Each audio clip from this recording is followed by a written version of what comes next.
नमस्कार, स्वागत है आपका एबीपी गंगा में। मैं हूं अवधेश। दोपहर के 3 बज गए हैं। वक्त है उत्तर मांगे प्रदेश का। छात्रों के भविष्य के लिए परीक्षा शुरू होने वाली है, लेकिन इस परीक्षा में नकलचियों का इम्तिहान है। इस बार एक गलती भी बहुत भारी पड़ सकती है। नकल करने पर न सिर्फ छात्र को नुकसान होगा, बल्कि कई अधिकारी नप जाएंगे। इसलिए अगर कोई नकल के भरोसे परीक्षा देने की सोच रहा है तो उसके साथ साथ क्या होगा, उसे आज समझ लेना चाहिए। आज हम आपको कल की तैयारियों को दिखाएंगे, उस कानून को भी बताएंगे जिसके तहत इस बार परीक्षा करवाई जा रही है।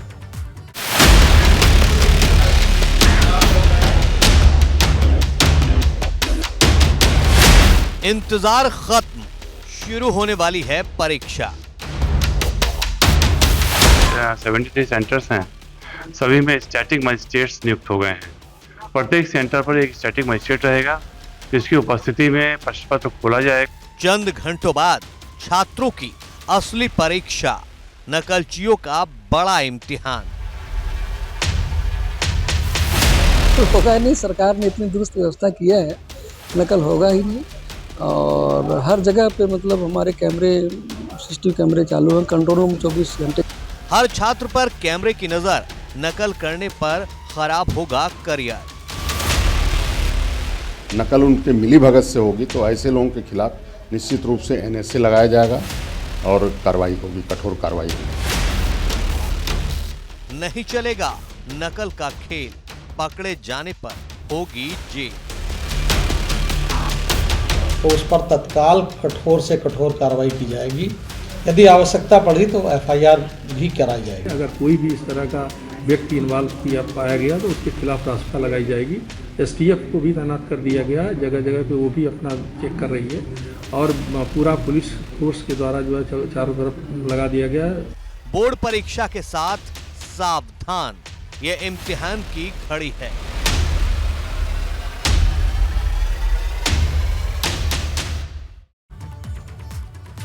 तो चलिए सबसे पहले आपको यूपी में बोर्ड परीक्षा के इंतजामों की शहर शहर से आई कुछ तस्वीरें आपको दिखा देते हैं।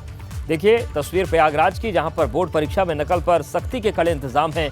दूसरी तस्वीर गोंडा की है, जहां पर 143 परीक्षा केंद्र बनाए गए। गोरखपुर के जुबली इंटर कॉलेज में परीक्षा केंद्रों पर नजर रखने के लिए कंट्रोल रूम बनाया गया है। इटावा में 73 परीक्षा केंद्रों पर कड़ी सुरक्षा के बीच एग्जाम की तैयारी है। आजमगढ़ में 326 परीक्षा केंद्र बनाए गए हैं, तो वहीं मथुरा में 126 परीक्षा केंद्रों पर नकल विहीन परीक्षा कराने के लिए बड़ी तैयारी की गई है। बहराइच में 118 परीक्षा केंद्रों पर एग्जाम के कड़े इंतजाम हैं और इसके अलावा जगह जगह पर, इटावा की बात करें, गोंडा की बात करें, हर जगह सख्त इंतजाम किए गए हैं। तो भविष्य के इम्तिहान की ये घड़ी है।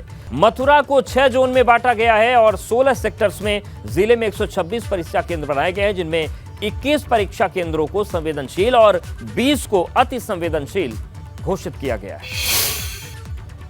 हमारे साथ हैं इस समय DIO, हम उनसे बात करेंगे कि किस तरह से जिले में परीक्षाओं को, नकल विहीन परीक्षाओं को, जो कि शासन की मंशा है उसके अनुरूप यहाँ पर कराए जाने के लिए क्या क्या व्यवस्थाएं की गई हैं। जी बताएं।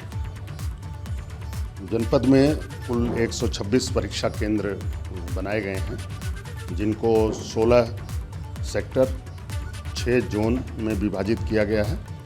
सभी SDM अपने तहसील के लिए जोनल मजिस्ट्रेट होंगे और सिटी मजिस्ट्रेट यहाँ जो शहर क्षेत्र के लिए जोनल मजिस्ट्रेट होंगे। सभी केंद्रों पर एक जो केंद्र व्यवस्थापक हैं उस विद्यालय के प्रधानाचार्य हैं और उसके अतिरिक्त एक बाह्य केंद्र व्यवस्थापक तथा एक जो है स्टैटिक मजिस्ट्रेट सभी केंद्रों पर 126 केंद्रों पर लगाए गए हैं और उनके तीनों की उपस्थिति में ही केंद्र पर पर्चे खोले जाएंगे और पुनः जो है वो जो डबल लॉक अलमारी में फिर सील कर दिए जाएंगे, जिससे कोई पूर्व प्रकटन की कोई दिक्कत ना आए। अनिल सारस्वत, ABP गंगा, मथुरा। मथुरा की तस्वीर आपने देख ली। अब चलिए गाजियाबाद की तस्वीर देखते हैं कि यहाँ पर बोर्ड परीक्षा को लेकर तैयारियां क्या है। जायजा लिया ABP गंगा संवाददाता शक्ति सिंह ने। देश का सबसे बड़ा बोर्ड यूपी बोर्ड और कल 10th और 12th के यूपी बोर्ड की परीक्षा शुरू होने वाली है। अगर बताएं तो इस बार जो सख्ती है वह काफ़ी देखी जा रही है। वहीं जो रूम है, जितने भी कक्ष हैं, रूम हैं, उन सभी में CCTV यहाँ पर लगाए गए हैं, यानी कि जो भी रूम हैं उन सभी रूमों में CCTV की निगरानी रहेगी और जो निरीक्षक हैं जो निरीक्षक हैं वो भी मौजूद रहेंगे, जो अध्यापक हैं वो रहेंगे। ये सभी निरीक्षक हैं। यहाँ हम एक इस समय सेंटर में मौजूद हैं जो कि शंभू दयाल इंटर कॉलेज है। यहाँ पर सभी जो कक्ष निरीक्षक हैं उनकी एक ट्रेनिंग चल रही है और जो स्कूल के प्रिंसिपल हैं वो सभी जो कक्ष निरीक्षक हैं उन सभी को ट्रेनिंग दे रहे हैं। बात करते हैं सर, किस किस तरीके से कल जो परीक्षा है उसको लेकर जो इंतजाम है आप लोगों ने किए हैं?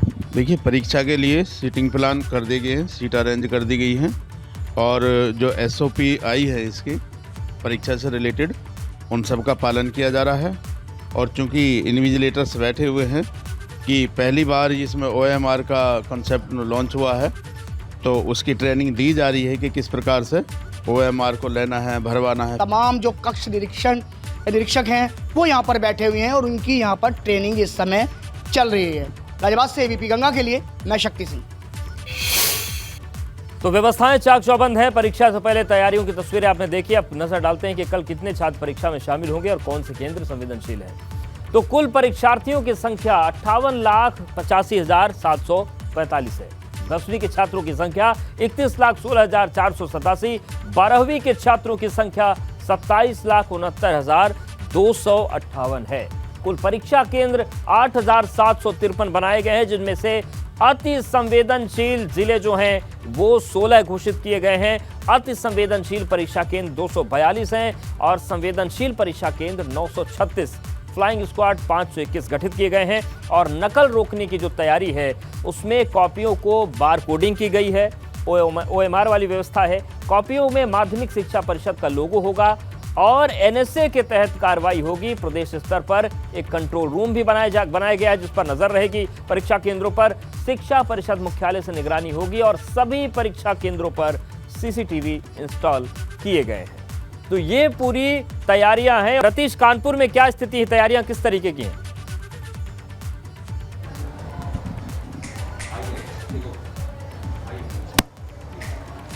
बिल्कुल, अगर तैयारियों की बात की जाए तो आपको तैयारियां ज़रूर दिखाते हैं। 131 सेंटर्स बनाए गए हैं कानपुर शहर में, लेकिन मॉनिटरिंग किस तरह से की जाएगी, अपने कैमरा सहयोगी पंकज निगम से कहूंगा कि मॉनिटरिंग दिखाएं। ओंकारेश्वर विद्या मंदिर में हम मौजूद हैं और आपको ये तस्वीर दिखा रहे हैं कि मॉनिटरिंग किस तरह से की जा रही है। यहाँ पर ये सभी टीचर्स को और शिक्षा विभाग के जो लोग हैं उनको बैठाया गया है। 131 सेंटर्स जो कानपुर में हैं वहाँ पर मॉनिटरिंग कैसे की जाएगी कि संचालित जो परीक्षा का संचालन है वो बेहतर तरीके से कराया जाए और जो नकल को लेकर के व्यवस्था की गई है कि नकल कोई ना करने पाए, साफ सुथरे एग्जाम्स कराए जाएं।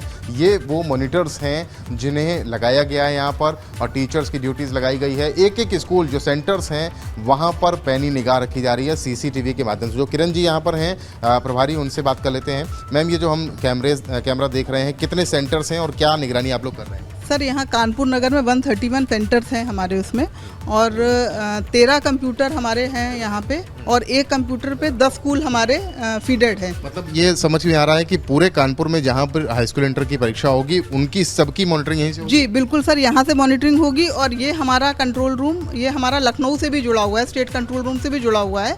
तो यहाँ पे जो गतिविधियाँ हो रही हैं वो हमारे वहाँ पर स्टेट में कनेक्ट है, लखनऊ में कनेक्ट है, वहाँ से भी वो लोग ऑब्जर्व कर रहे हैं इन सब चीज़ों को। तो इसमें हर टीचर 10 स्कूल को मॉनिटर करेगी। इसमें सुबह की मीटिंग में सुबह के स्कूल 13 टीचर्स, शाम की मीटिंग में 13 टीचर्स रहेंगी। प्लस हमारे साथ में 5 ऑपरेटर्स भी हैं, एक्सपर्ट जो कभी कोई अगर टेक्निकल फॉल्ट होती है तो उसको भी वो करेंगे। कितने मतलब निर्देश किस तरीके से? मान लीजिए कोई गड़बड़ी दिखती है किसी तरीके की तो आप लोग फ़ोन करके इतला करेंगे या लखनऊ जो मास्टर कंट्रोल रूम है वहाँ पर इतला करेंगे? उसमें अगर वैसे कानपुर हमारा बहुत अच्छा चलता है हर साल जो है, इस बार भी कोई भी केंद्र हमारा संवेदनशील नहीं है और छोटी मोटी अगर जैसे कोई अपने तरह से हम लोग एक अलर्ट दे के उनको हम सही करते हैं तो हम लोग बिल्कुल, यानी कि तो सारी तकनीकी तैयारियां भी हैं अगर तकनीकी स्तर पर कोई दिक्कत आए। और शिक्षकों की एक बहुत बड़ी भूमिका है इस पूरे परीक्षा को करवाने के लिए। दुनिया का सबसे बड़ा बोर्ड है। डॉक्टर RP मिश्रा जी आपके पास आ रहे हैं। बहुत बड़ी तैयारी है कि नकल विहीन परीक्षा करवाई जाए। नकल का भी एक बड़ा दौर प्रदेश ने देखा है, क्या देश भर ने देखा है। इसमें शिक्षकों की भूमिका बहुत बड़ी है, चाहे वो तकनीकी रूप से हो चाहे व्यवस्थात्मक रूप से हो। ये अगर ये पूरा व्यवस्था सफल है तो आप शिक्षक ही इसको संभालेंगे।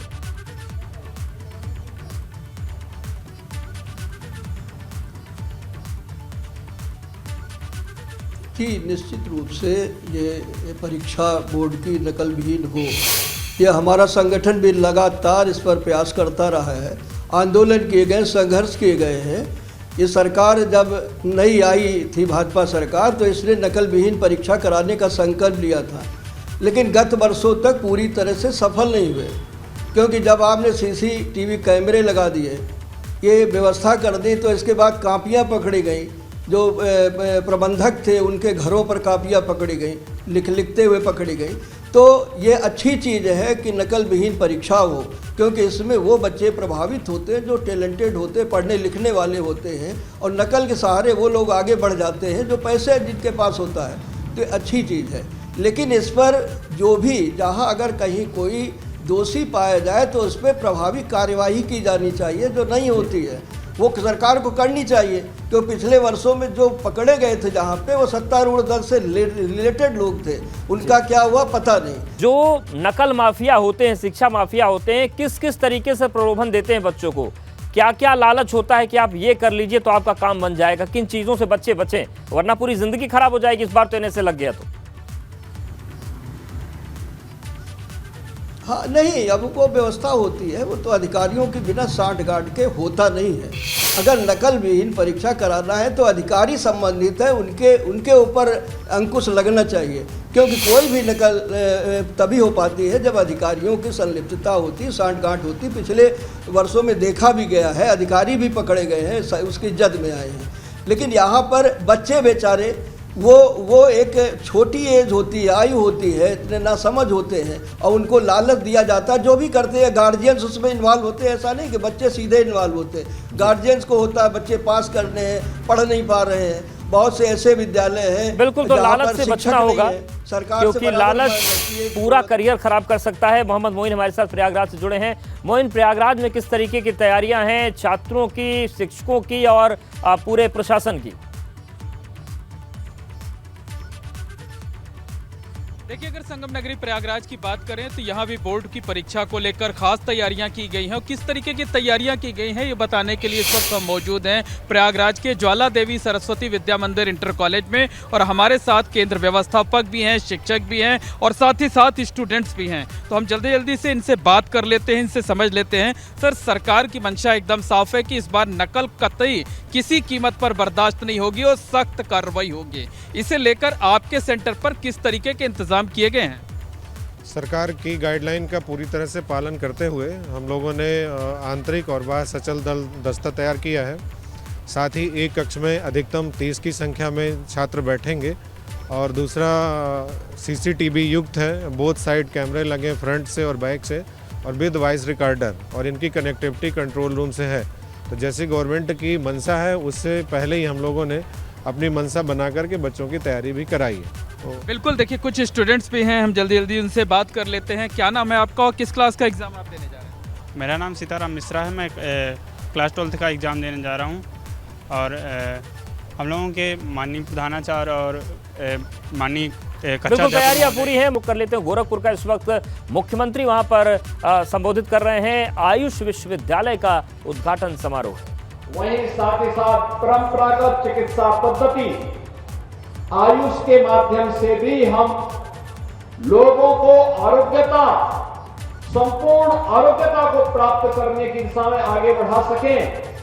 इसके लिए महसूस किया गया कि उत्तर प्रदेश जैसे बड़े राज्य में, जो वास्तव में आयुष की धरती है, क्योंकि आयुष की धरती थी इसलिए भगवान को और सभी ईश्वरीय अवतारों को बार बार इस धरती पर आना पड़ा, इसलिए एक विश्वविद्यालय इसका बनाया जाए।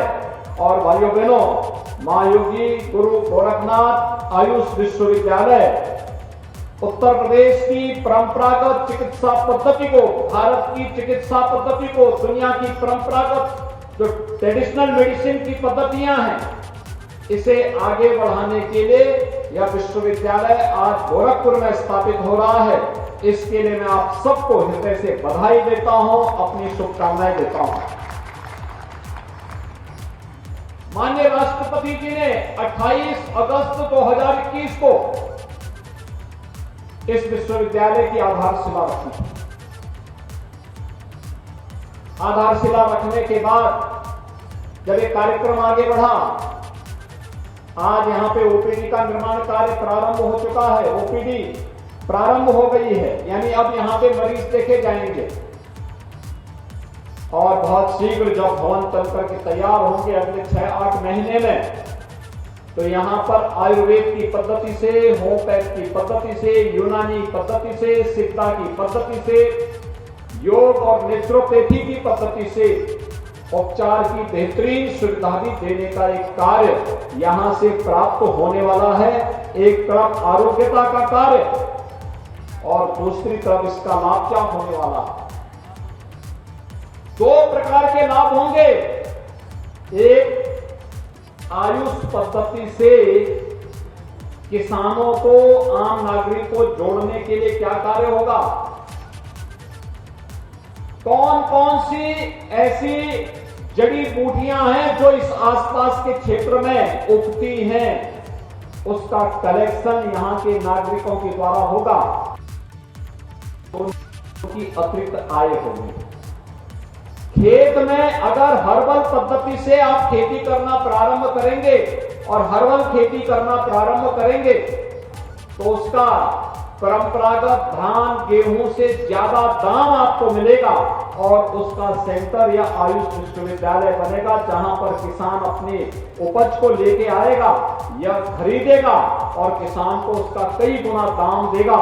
किसान के जीवन में खुशहाली आएगी, अनेक नौजवानों को उसके साथ, रोजगार के साथ जुड़ने का अवसर प्राप्त होगा।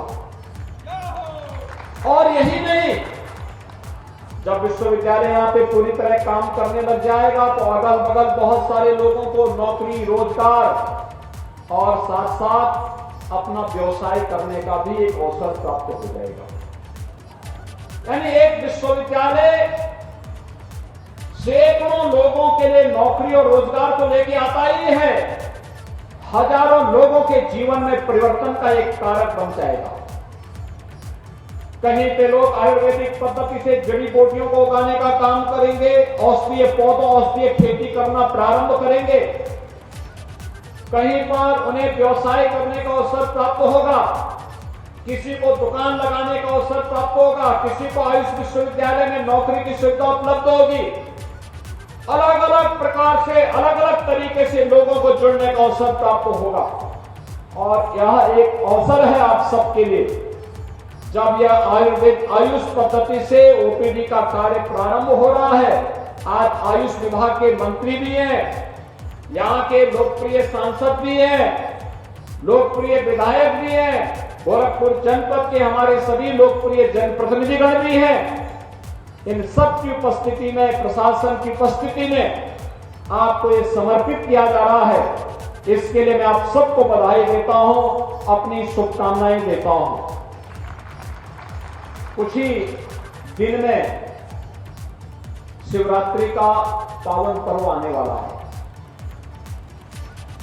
भगवान शिव देवादिदेव महादेव हैं। शिव की ताकत का एहसास हम सबको लगा सकते हैं कि भगवान शिव जहर को भी आत्मसात करते हैं, लेकिन कभी किसी का अकल्याण नहीं करते, यानी कल्याण ही कल्याण करते हैं। शिव का मतलब ही कल्याण है।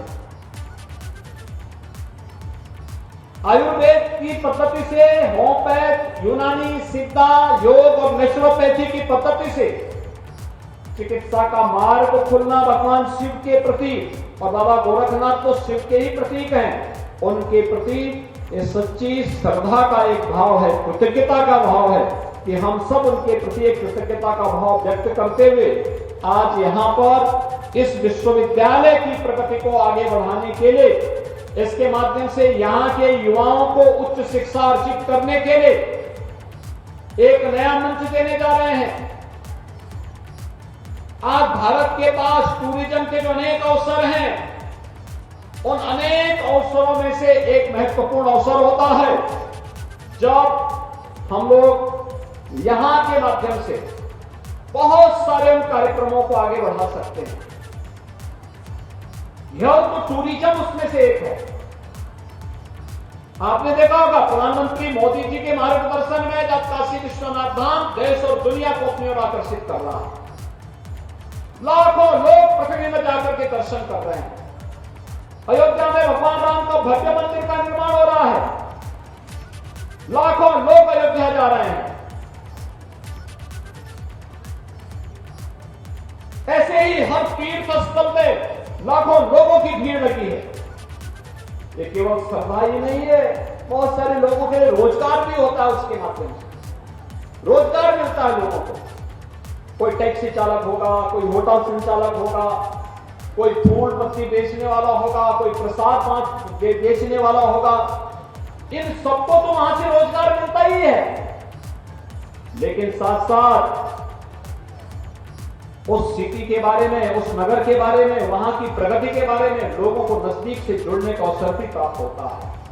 उत्तर प्रदेश इस दृष्टि से सौभाग्यशाली है कि दुनिया के श्रद्धालु जनों को अपने आकर्षित करने के लिए सभी प्रकार के धार्मिक स्थल हमारे पास मौजूद हैं। हमारे पास पर्यटन विकास के अनेक संभावनाएं हैं और जिसमें ढेर सारी संभावना छुपी हुई है, वह है हेल्थ टूरिज्म में।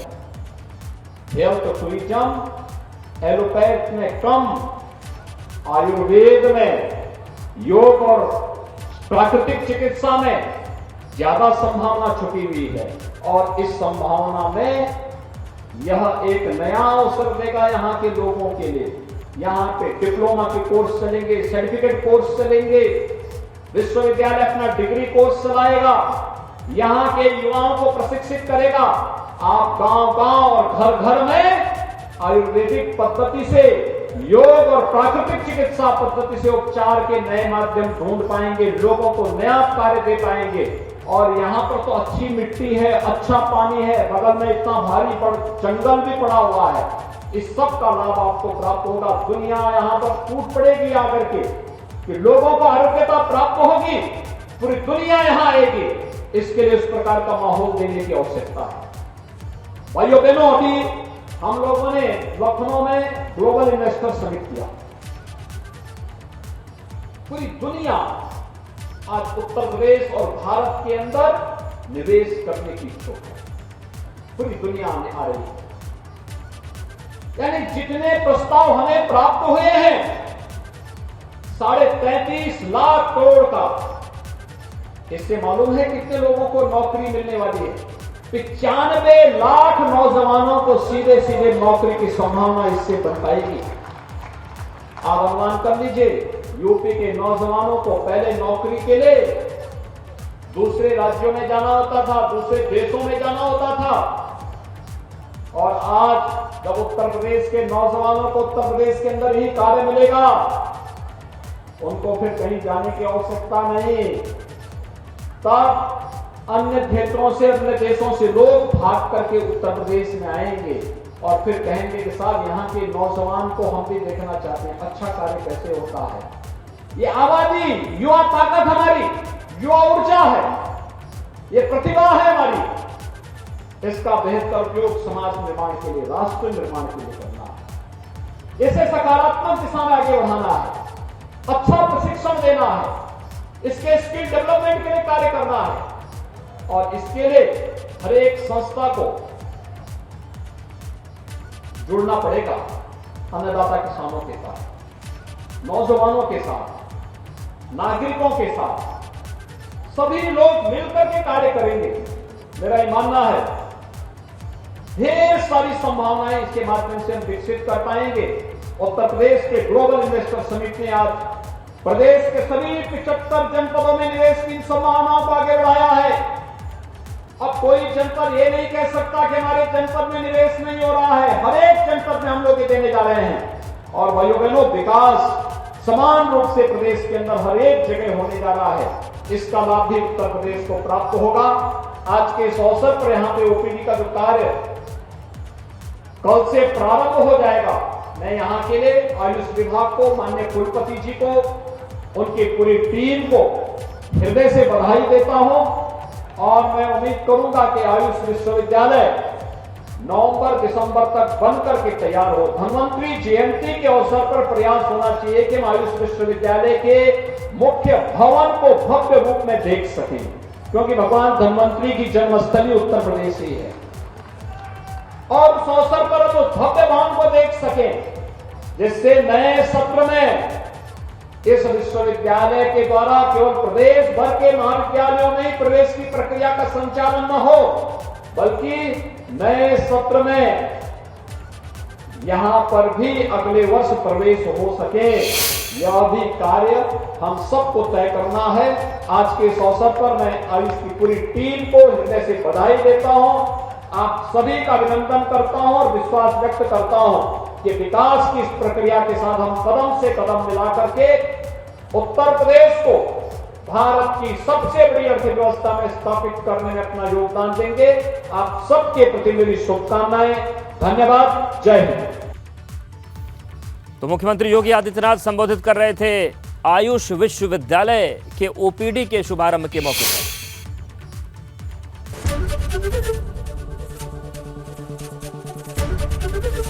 एबीपी गंगा, खबर आपकी, जुबान आपकी।